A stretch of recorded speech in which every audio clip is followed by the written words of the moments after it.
O estado de Pernambuco registrou um aumento de 800% de denúncias de intolerância religiosa. Porque os dados mostram isso claramente. Você vai perceber que o aumento da intolerância está totalmente direcionado às religiões de matriz africana. Vamos achar que o diálogo religioso é uma coisa tão específica, o diálogo interreligioso, porque estamos no mundo dos fundamentalismos. Político, religioso, econômico. E vivemos também num país laico, e acho que a gente tem que erguer essa bandeira porque é um direito de todos exercer o seu credo, e cabe a todos respeitar a vontade de cada um.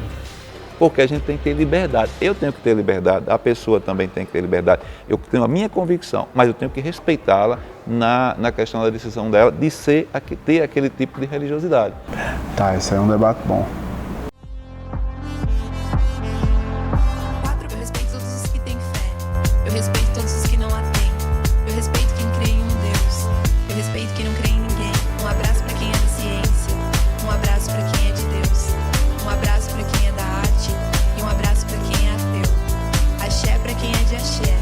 Amém pra quem é de amém. Blessed be pra quem é de magia.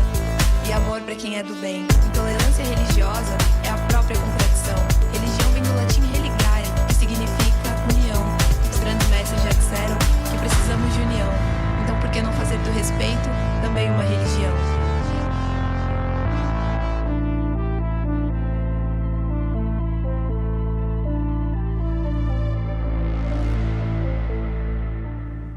Religião é uma instituição social, que a gente tem registros, desde as primeiras manifestações humanas a indícios de manifestações religiosas, de processos religiosos, em todas as sociedades catalogadas até hoje. Então a religião ela tem essa função de extrema importância que é buscar dar sentido à vida das pessoas.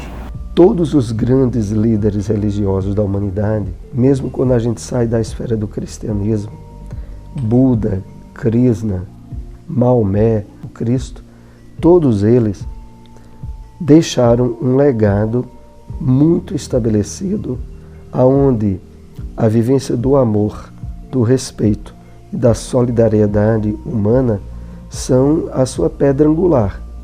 Então eu vejo que o ponto motriz da intolerância é exatamente a prevalência ainda na natureza humana de certa dose de egoísmo, de desequilíbrios morais e emocionais, que leva a um homem a achar que tem uma religião melhor do que a do outro, a achar que a sua maneira de ver a vida é melhor do que a do outro.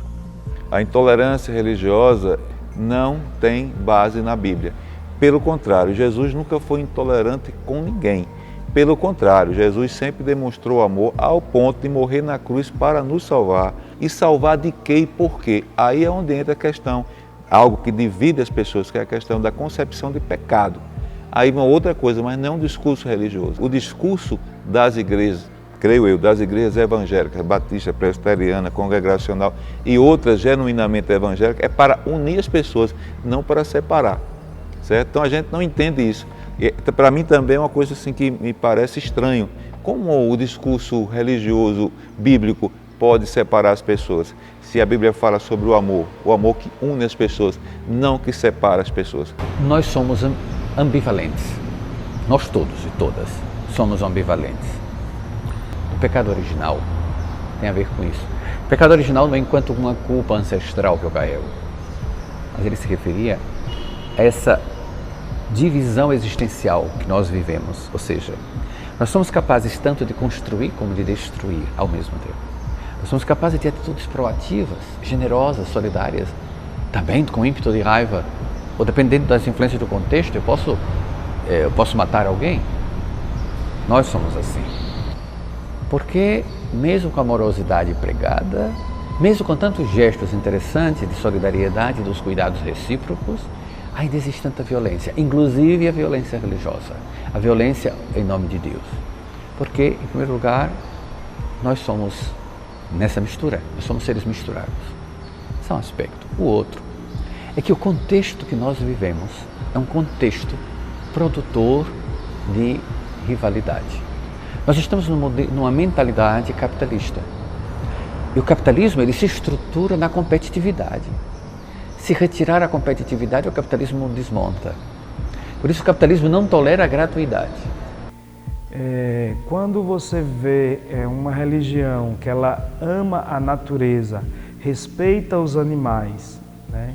Respeita o próximo, então essa religião ela tem muito a dar para a sociedade. O foco de tudo isso vem pelo preconceito, né? Vem de uma formação social, né? Que o problema é social.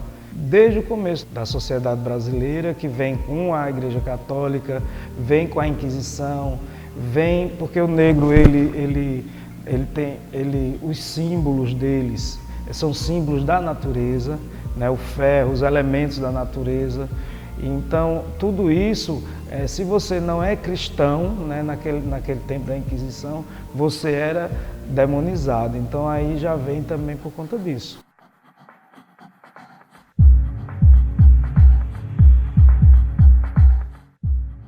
Mas grande parte desse imaginário é fruto do preconceito, né?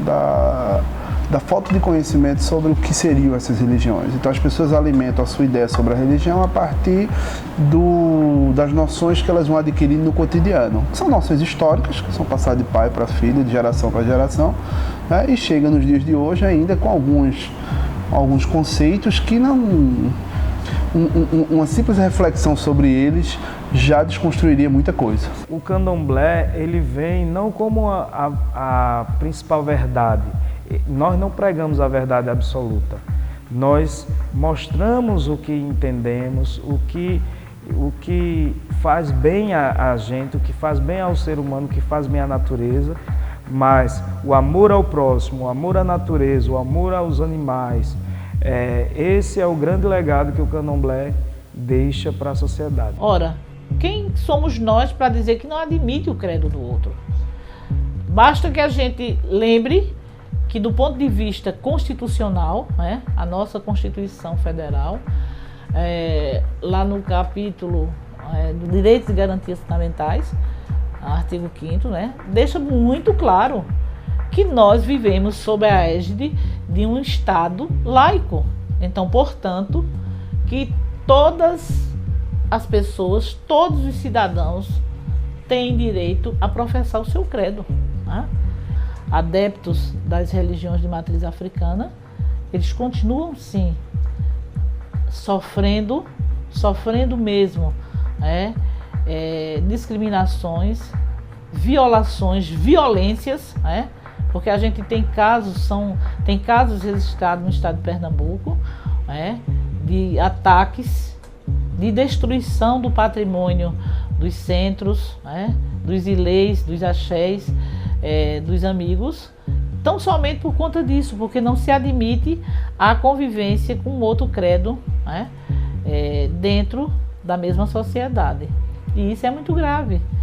Porque os dados mostram isso claramente, né? Se você pega os dados da Secretaria Nacional de Direitos Humanos, você vai perceber que o aumento da intolerância está totalmente direcionado às religiões de matriz africana. E quem são os intolerantes? Né? Segundo os dados, são pessoas adeptas das religiões protestantes. Eu tenho um dado aqui bastante assustador, né? O estado de Pernambuco registrou um aumento de 800% de denúncias de intolerância religiosa em relação ao ano todo anterior, que foi o ano de 2017. Então daí você tem uma ideia, diante de uma cifra dessa, você tem uma ideia de como isso está se tornando um caso grave e um caso que merece uma maior atenção da sociedade e do poder público. Um dele é o histórico, o fator histórico. Como é que essa religião chegou aqui? Quem trouxe essa religião? Os escravos. Já viu voz de escravo ser escutada? Não. Então, a primeira imagem que ficou, e é histórica, 500 anos, que é associada ao diabo, coisa ruim. Então, não se dizer que existe também gesto de solidariedade, de bondade, da presença de Deus lá, ficar de boca aberta, pode existir coisa boa lá? Imagine. Esse é um aspecto. Então, um aspecto histórico que é fundamental. Mas não só porque eles trouxeram, mas esses sujeitos são invisibilizados. Foi toda uma política que percorre a educação, a cultura, não é? De negação de que esses seres humanos existem. É uma luta até hoje para que dizer, eu sou gente, rapaz, eu sou gente. Eu também sinto, eu também vejo, eu também tenho algo a dizer, eu também tenho algo a comunicar à humanidade. Não esquecendo de dizer que isso também faz parte de uma outra questão maior, que é a questão do racismo, né? A questão da intolerância religiosa, especialmente com relação às questões da religiosidade de matriz afro, tem muito a ver com a questão do racismo. Ela está umbilicalmente ligada. Não só em Pernambuco, mas em todo o território nacional, isso é uma questão histórica, porque o negro ele vem já para o Brasil como escravo. Daí nada dele interessa, né? Porque como ele é escravo e é descartável, nada da cultura dele, nada do credo dele, nada da vida dele interessa só a mão de obra enquanto ele é saudável. Quando ele adoece, ele é descartado, ele é jogado fora. Porque nós temos essa leitura, não é de graça. Você não nasceu com isso, eu também não nasci, ela também não. Mas herdamos todo o tempo dizendo que era para não passar na frente, na calçada de um terreiro. Que ali é coisa ali é coisa do demônio. Ali as pessoas fazem pactos com o demônio para destruir as outras pessoas, e assim vai. Então, frente a isso, não é, já está em boa parte explicado por quê. Porque nós temos essa visão antecipada, por isso preconceito, essa visão antecipada, negativamente, culturalmente construída, de negação das experiências de Deus que essas religiões, ou que essas expressões religiosas fazem. Isso é assim, algo tão sério. Por quê? Porque enquanto o Brasil não reconhecer que temos um racismo, a nossa cara, batendo a nossa porta, enquanto isso não acontecer, nós vamos ficar tratando todas essas situações no campo da sutileza, ou no campo do mimimi, né? Que é exatamente para dizer que isso não existe. Olha, cada dia mais o ser humano, né, ele mergulha em locais, situações que pode se gerar muito desconhecimento, mas a busca pelo conhecimento, acho que vai tirando o preconceito, né, a coisa formada que nós temos, e divulgar, falar mesmo, né? Então, quanto mais se falar, quanto mais se mostrar, vai se quebrar esse paradigma que é o preconceito em relação à religião do candomblé. E o candomblé, ele abraça todas as religiões. A gente tem uma dificuldade maior com os pentecostais, com os evangélicos, né? Porque eles têm, ou você é de Deus ou você é do diabo, não tem esse meio termo. Então, acho que eles também têm que abrir a mente para respeitar o próximo. Nós entendemos que as verdadeiras religiões são aquelas que emanam da Bíblia, da palavra de Deus, né? Aí é onde a gente talvez tenha alguma diferença, porque as concepções religiosas às vezes são levadas por homens com má intenção, distorcerem a palavra e levar pessoas para distante desse Deus que eu creio que é amor. Por exemplo, você acredita num Deus que manda matar? Você acredita num Deus que manda roubar? Você acredita num Deus que manda sacrificar a criança? Agora, existem alguns grupos religiosos que enfatizam isso, ou outros que enfatizam, por exemplo, a questão da promiscuidade como algo que seja normal, e nós não cremos nisso. Dentro das concepções sociológicas da religião é onde ocorrem esses problemas. Infelizmente, a sociedade lá fora coloca na cabeça das pessoas essa ideia que as nossas igrejas têm discurso que impede as pessoas de serem quem são. Não, pelo contrário, a gente quer que as pessoas voltem a ser aquilo que Deus preparou para que elas fossem.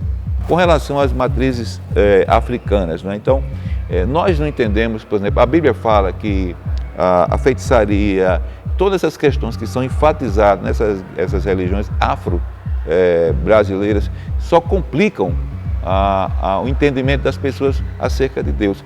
Eles têm as imagens deles, né, que são retiradas da Igreja Católica e usam nos seus cultos.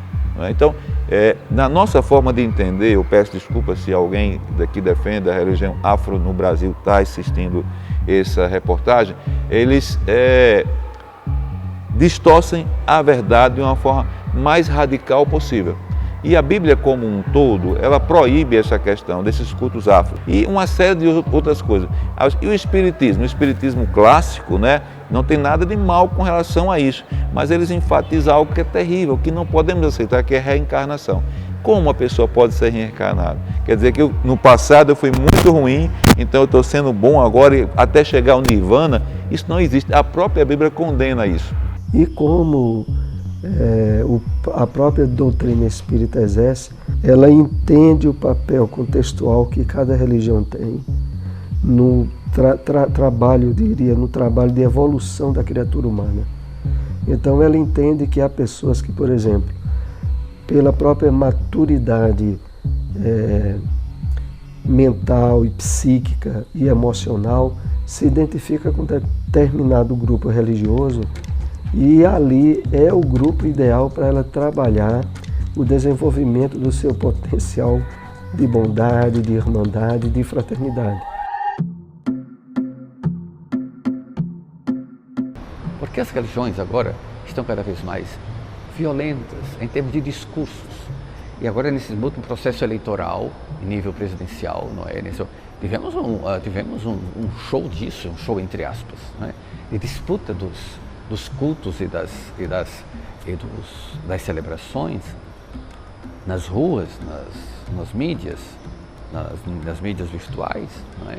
Então, essa disputa, de fato, dizer quem tem a verdade tem que impor ao outro. Então, estamos num contexto que produz individualismo, produz narcisismo, produz competitividade. Com isso, as instituições sociais, inclusive a religião, não fica intocável em relação a isto. Porque as mesmas pessoas que estão nas mídias virtuais são as mesmas pessoas que estão no culto, que estão no terreiro, que estão nas missas, que estão nas mesquitas. Então nós todos somos tomados por isso, porque existe um imaginário social que diz que você só o é se você negar o outro, como pessoa, como instituição. Então, na minha insegurança, para eu me sentir seguro, eu tenho que mostrar que eu sou melhor, que eu tenho a verdade, que os outros têm lampejos de verdade ou somente fake news. E não, de fato, eu afirmar a minha tradição, as experiências que eu faço de Deus, reconhecendo e valorizando também o que existe de bom nos outros, também nas outras religiões. É uma verdadeira agressão religiosa ou psicológica querer fazer alguém se adaptar a uma religião que, de certa maneira, ele não esteja sensível à postura daquela religião.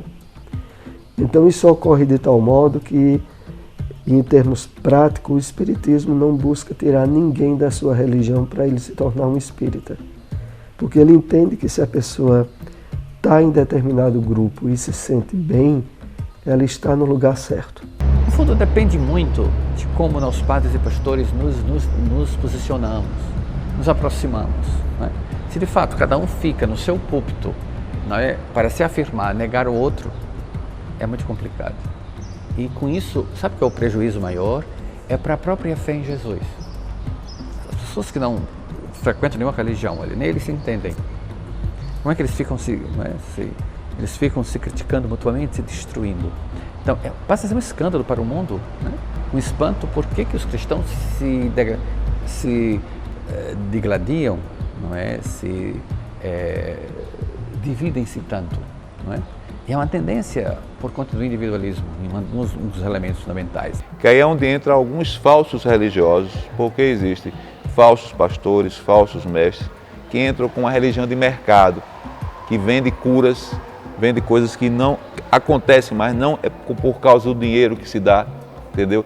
E exploram a fé do povo. As igrejas que exploram, não vou dizer o nome por questões éticas, mas vocês devem saber, que exploram a fé do povo, cobram dinheiro por bênçãos, por isso, por aquilo. Prega a famosa teologia da prosperidade, que quanto mais próximo você tiver, mais fé você tem. Então, uma série de coisas. Então, eu não acredito. O que eu acredito é que em todas as culturas e em todo o tempo, houve sempre pessoas que queriam adorar a um ser divino, a um ser transcendente. Então, eu creio na religião como esse algo que traz um elo para as pessoas, que junta as pessoas e que integram as pessoas. No fundo, a religião é o capitalismo, com verniz do cristianismo. E vamos partir de uma experiência bem imediata, cotidiana. O que é que faz com que dois vizinhos se entendam? É que cada um não olhe só para a sua casa, mas que a gente seja junto capaz de olhar para a nossa rua. Traduzindo isso em termos macro. O que é que pode levar as religiões a se aproximarem? Em vez de cada um estar em triste, cada uma está preocupada em defender unhas e dentes a sua verdade doutrinal, seus dogmas, é observar quais são os grandes desafios da sobrevivência humana, quais são os grandes desafios da sobrevivência do planeta, sobre as causas comuns, as causas coletivas, e sobre elas a gente se debruçar, conversar juntos e desenvolver atividades juntas. Hoje em dia, hoje vivemos em regimes, em sua grande maioria, democráticos, onde garante a liberdade de expressão religiosa. E quando entra nessa discussão sobre poder ou não exercer a minha religiosidade, eu acho isso um retrocesso muito grande. Então, basicamente, o princípio da intolerância está relacionado justamente com essa questão do desrespeito à diferença. E isso, como eu te falei, envolve não só a não aceitação, mas relações de poder no interior da sociedade que buscam colocar alguns grupos em situações de privilégio e outros em situações de desprivilégio. Então, hoje nós vemos, por exemplo, tanto na Igreja Católica quanto nas igrejas evangélicas, líderes que, por natureza, tratam a questão da diversidade religiosa num nível adulto e maduro, onde eles, de fato, respeitam e trabalham, inclusive, pela união das religiões em torno do personagem maior, que é o Cristo. Mas, independente desses que estão nesse nível de maturidade, ainda continua pessoas vinculadas a religiões, tratando a questão religiosa de uma forma acanhada, tacanha mesmo, na qual a religião particular que ele é adepto seria a melhor, ou a única que poderia, como usualmente se diz no cristianismo, salvar. Mas eu vejo isso mais como um grupo que cada vez tende a diminuir.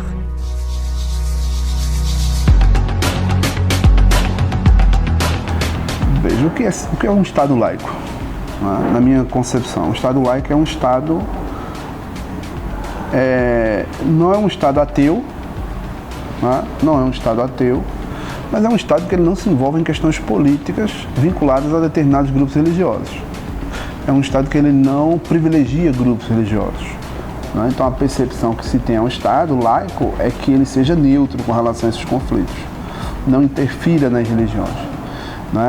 Mas a nossa cultura é uma cultura basicamente católica. Então a reprodução das nossas relações públicas e privadas passam muito pelo catolicismo. Então existem vários debates sobre a questão da crucifixos em espaços públicos, a leitura de salmos da Bíblia ou a própria Bíblia em determinadas cerimônias públicas. Existe essa discussão. Para um Estado laico, isso não seria permitido, de certa forma, porque ao fazer esse ato eu estou, de certa forma, dando representatividade a determinada denominação e não a outra. Nosso Estado ele ainda tenta garantir a laicidade, apesar de ser um país eminentemente cristão, mas eu acredito que ainda a gente consegue viver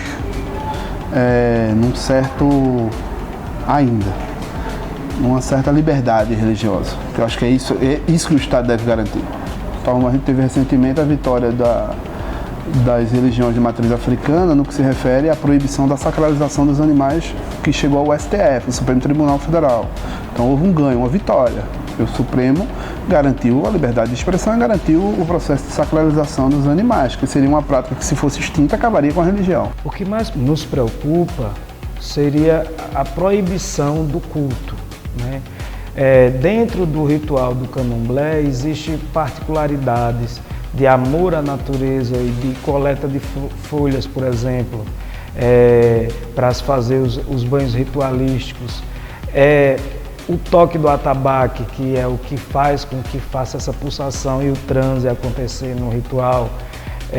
O sacrifício, que também é necessário para dar alimento à comunidade. Então, o bloqueio, essa perseguição vir a proibir o nosso culto vai ficar muito difícil. Então, a grande preocupação é a limitação desses nossos rituais. As pessoas às vezes confundem muito liberdade religiosa com poder falar o que se quiser. E não é bem assim, né? Então você pode ter a sua liberdade religiosa garantida, mas você não pode incitar o ódio contra o outro, né? Você pode ter a sua liberdade de culto garantida, mas você não pode estar constrangendo, nem humilhando, nem... né? Então existem limites dentro dessa liberdade, como qualquer outra denominação. Então acho que a importância da religião está nessa possibilidade do indivíduo se ligar com o sagrado, se ligar com o que dá sentido à sua vida, né? Mas quando ela extrapola, né, as questões puramente da fé, da relação do indivíduo com o sagrado e passa para o campo da política, eu acho que aí está o perigo, né? Que a gente já viveu isso historicamente. A Idade Média e as guerras religiosas estão aí para provar muita coisa. E ainda hoje, né? Entendeu? Eu acho que a religião ela tem que ter seu espaço dentro da política, na representação. O caminho da tolerância é, sim, o caminho do respeito, né? Parece até aquelas propagandas de... é uma coisa muito evidente, né? Mas é evidente até certo ponto, porque as pessoas, às vezes, colocam essa expressão da boca para fora. Eu amo o próximo, mas amo o próximo até onde? Até o próximo não contradizer, né, uma explicação minha sobre o sagrado. Então meu amor vai até aí, porque se ele contradizer aí já não tá entendendo? Então a tolerância eu acho uma palavra, eu tolero fulano. Eu não gosto nem dessa palavra tolerância, eu tolero. Não, você não tem que tolerar. No regime democrático você tem que aceitar e acabou. Porque a gente tem que ter liberdade. Eu tenho que ter liberdade, a pessoa também tem que ter liberdade. Com a questão religiosa. Eu tenho a minha convicção religiosa, outra pessoa tem outra. Não é que eu vou aceitar dela, eu tenho a minha convicção, mas eu tenho que respeitá-la na questão da decisão dela de ter aquele tipo de religiosidade. Não importa a religião a qual a pessoa seja adesa. Quando ela pratica de fato o bem e tem uma vida norteada pela conduta moral que o Cristo ensinou, ela está sob o apoio do Mestre, mesmo que não siga o grupo religioso da pessoa. Então, numa sociedade democrática, o caminho é o respeito. É o respeito e a aceitação de que o outro também pode ter a sua relação com o sagrado, da forma que ele compreender ser possível.